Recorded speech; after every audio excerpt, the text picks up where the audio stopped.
और ब्रेक के बाद खबरों के सिलसिले को आगे बढ़ाते हैं। बीजेपी ने आतंकवाद देते हुए कश्मीरी पंडितों को संरक्षण दिए जाने की मांग की है। कश्मीर में PMGSY के जो कश्मीरी पंडित मुलाजिम है उनको एक बार फिर से थ्रेट दी गई है और कुछ लोगों का नाम लिखा है। बड़ा चिंताजनक है। पहले से ही सरकार की तरफ से प्रयास तो किए गए हैं, लेकिन जो टारगेट किलिंग होती रही, अब उसको फिर से निशाना बनाने की कोशिश की जा रही है और खास करके लोगों के नाम देना ये अपने आप में बड़ा शर्मनाक है। तो मुझे लगता है कि बहुत बड़ी कार्रवाई करने की जरूरत है ताकि एक डर का माहौल वहां पर पैदा ना हो। पहले भी कुछ कश्मीरी पंडित को लेकर के उनको टारगेट किलिंग्स की गई हैं, तो मुझे लगता है इन सभी विषयों पर चिंता करना स्वाभाविक बात है और चिंता सरकार द्वारा की जानी चाहिए। सुरक्षा बलों द्वारा कड़े एक्शन लिए जाने चाहिए। विवेक अग्निहोत्री ने ट्वीट कर आतंकियों की धमकी और लेपिड के कथन को समान बताया। उन्होंने ट्वीट में लिखा है कि गोवा में मंच से इस्लामिक आतंकवादियों को खुले तौर पर वैचारिक समर्थन दिए जाने के बाद अब आतंकवादियों द्वारा कश्मीरी हिंदुओं की एक लिस्ट जारी की गई है।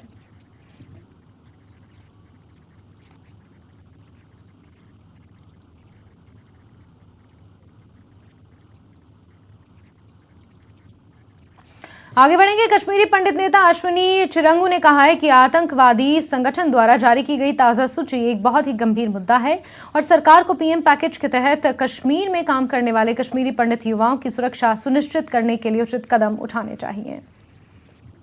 कश्मीरी पंडित जो के तहत वहां काम करते हैं उनको एक दफा फिर से जो आतंकी संगठन है लश्कर तोयबा उनकी तरफ से धमकी दी गई है। बकायदा एक लिस्ट निकाली गई है जिसमें 56 नाम है। इस पर बात करेंगे। अश्विनी चिरंगू हमारे साथ मौजूद हैं। अश्विनी जी, किस तरह से देखते हैं इन थ्रेट्स को? ये कन्फर्म करता है जो हम बार बार ये कह रहे हैं कि कश्मीरी पंडितों के खिलाफ जम्मू कश्मीर में, पर्टिकुलरली कश्मीर में एथनिक क्लींजिंग और ये टेररिज्म का माहौल जो है, जेनोसाइड का माहौल जो है वो अनएबेटेड है, वो समाप्त नहीं हुआ है। और उसके मद्देनजर जो एक संघर्ष वो पिछले लगभग 8 महीने से कर रहे हैं, वो सारे एम्प्लॉइज चाहे वो में हो चाहे वो जम्मू में हो, ये दिखाता है, ये इस बात को दर्शाता है कि उनकी डिमांड जो है वो कितनी जेन्युइन है for relocation to Jammu. Unfortunately government और उसके जो अंग हैं वो इस बात को लेकर के जिद पर आए हुए हैं और वो भूल गए हैं कि 1990 से लेकर के आज तक किस तरह के हालात कश्मीरी पंडितों ने फेस किए हैं।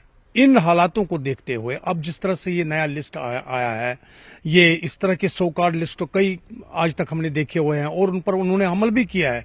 कई कश्मीरी पंडितों को या कई दूसरे हिंदू लोगों को कश्मीर में मौत के घाट उतार दिया गया है। और इन बातों को ध्यान में रखते हुए मैं सरकार से फिर से अपील करता हूं, पर्टिकुलरली केंद्र सरकार से, कि वो ये जो उनकी डिमांड है उसको पूरा करे और उनको रिलोकेट जम्मू में करे। जब तक हालात कश्मीर में ठीक नहीं होते उनको वहां मौत के कुएं में ना झोंके।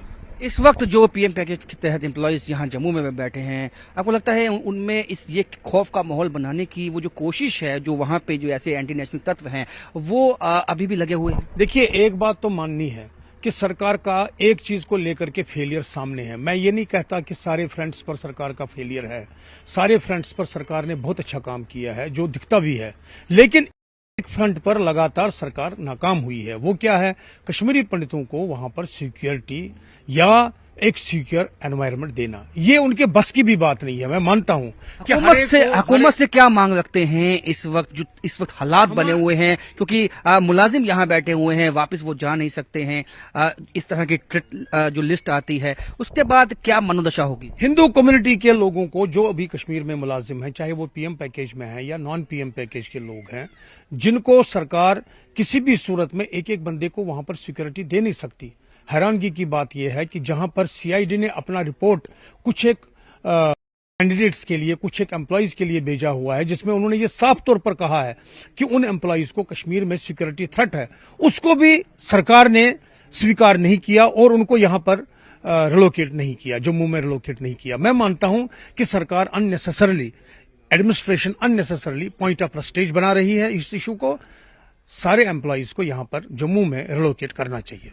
बहुत ही सीरियस इशू है, ये कहना है अश्विनी चौरंगू का। उनका कहना है कि एडमिनिस्ट्रेशन को, हुकूमत को ये सोचना होगा कि जब तक हालात मामूल पे नहीं आते कश्मीर घाटी में, तो ये मुलाजिमों की सिक्योरिटी को सुनिश्चित बनाना उनकी जिम्मेदारी बनती है।